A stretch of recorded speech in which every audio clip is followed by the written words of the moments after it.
ito na guys, kakapunta ko lang kasi dito. Kakapunta ko lang ba? O, kanina pa. Kakapunta lang, kahapon. Tapos, nung pagpunta ko dito, gumagawa na ako nito. Kanina pa kami hindi pala kami nag-vlog kanina.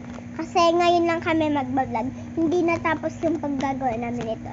Hindi kasi sila nag-comment kung ano yung gagawin namin. So, hindi namin nasabi na part 2. So, ayan na. You got common, rare, epic, legendary. So, kung napapansin nyo sa bangs ko, ay ginupit ko kasi. Oh, Digimon ako eh. Digimon. Yan. So, saan yung gunting? Part 3 na lang guys. Part 3. Part 3. Nagugupit. Part 3 na lang guys. Bye-bye.